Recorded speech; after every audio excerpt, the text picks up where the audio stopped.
నమస్తే. Welcome to Rudra TV.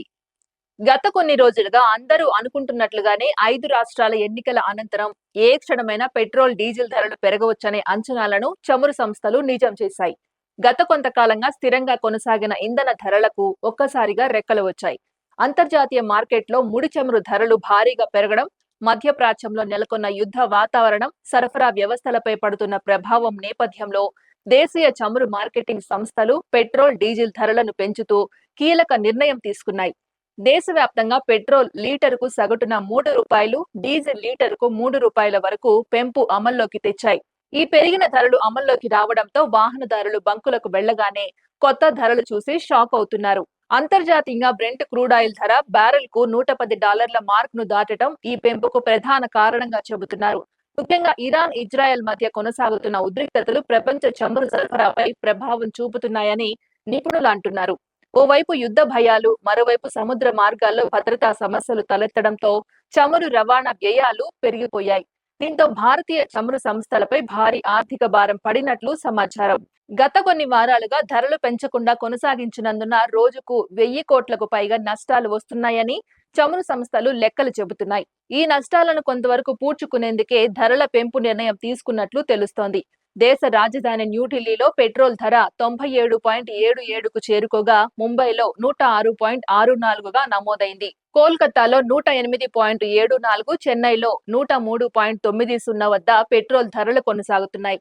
Hyderabad లో అయితే లీటర్ పెట్రోల్ ధర 110.89కు చేరి సామాన్య ప్రజలకు మరింత భారంగా మారింది. ఆంధ్రప్రదేశ్ లో గుంటూరులో లీటర్ పెట్రోల్ ధర 112.64గా నమోదై దేశంలోని అత్యధిక ధరల జాబితాలో నిలిచింది. బెంగళూరులో 106.17, తిరువనంతపురంలో 110.75గా కొత్త ధర అమల్లోకి వచ్చాయి. ఇక డీజిల్ ధరలు కూడా అదే స్థాయిలో పెరిగాయి. న్యూఢిల్లీలో డీజిల్ ధర 90.67కు చేరుకోగా ముంబైలో 93.14గా ఉంది. కోల్కతాలో 95.13, చెన్నైలో 95.47గా డీజిల్ విక్రయాలు జరుగుతున్నాయి. హైదరాబాద్ లో డీజిల్ ధర 98.96కు చేరి ట్రాన్స్పోర్ట్ రంగంపై మరింత భారం మోపుతోంది. తిరువనంతపురంలో డీజిల్ ధర 99.63కు చేరువ కావడం ఆందోళన కలిగిస్తోంది. రాష్ట్రాల వారీగా వ్యాట్, డీలర్ల కమిషన్లు భిన్నంగా ఉండడంతో ధరల్లో స్వల్ప మార్పులు కనిపిస్తున్నాయి.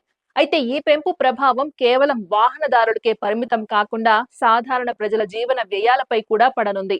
రవాణా ఖర్చులు పెరగడంతో కూరగాయలు, నిత్యావసర వస్తువులు, పాలు, పండ్లు, నిర్మాణ సామాగ్రి, ఆన్లైన్ డెలివరీ సేవలు తదితర రంగాలపై ప్రభావం పడే అవకాశం ఉందని ఆర్థిక నిపుణులు హెచ్చరిస్తున్నారు. ఇప్పటికే ద్రవ్యోల్బణంతో ఇబ్బందులు పడుతున్న మధ్యతరగతి, దిగువ మధ్యతరగతి కుటుంబాలకు ఈ ధరల పెంపు మరో దెబ్బగా మారింది.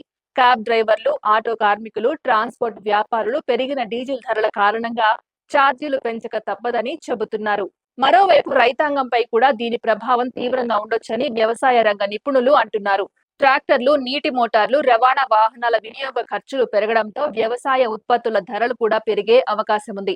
ఇదే సమయంలో కేంద్ర ప్రభుత్వం పరిస్థితిని సమీక్షిస్తున్నట్లు సమాచారం. అంతర్జాతీయ మార్కెట్ పరిస్థితులను బట్టి భవిష్యత్తులో మరిన్ని మార్పులు ఉండవచ్చని అధికారులు సంకేతాలు ఇస్తున్నారు. అయితే సామాన్య ప్రజలపై భారం తగ్గించేలా కేంద్రం ఎక్సైజ్ సుంకాలను తగ్గిస్తుందా, రాష్ట్రాలు వ్యాట్ తగ్గింపుపై ఆలోచిస్తాయా అనే చర్చ కూడా ప్రారంభమైంది. గతంలో ఇంధన ధరలు పెరిగిన సమయంలో కేంద్రం కొన్ని సందర్భాల్లో పన్నులను తగ్గించి ఉపశమనం కల్పించిన ఉదాహరణలు ఉన్నాయి. ప్రస్తుతం కూడా అలాంటి చర్యలు తీసుకోవాలంటూ ప్రతిపక్షాలు డిమాండ్ చేస్తున్నాయి. ఇక సోషల్ మీడియాలో మాత్రం పెరిగిన పెట్రోల్ ధరలపై మీమ్స్, ట్రోల్స్ వెల్లువెత్తుతున్నాయి.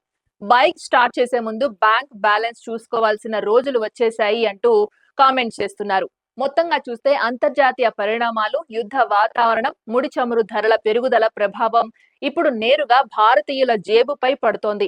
ఇక ముందు రోజుల్లో పరిస్థితులు ఎలా మారుతాయో, మరిన్ని ధరల పెంపులు ఉంటాయో లేదో అన్న ఆందోళన ప్రజల్లో స్పష్టంగా కనిపిస్తోంది. ఇది ఇవాటి అప్డేట్. మరో అప్డేట్ తో మళ్ళీ కలుద్దాం. అంతవరకు చూస్తూనే ఉండండి రుద్ర టీవీ.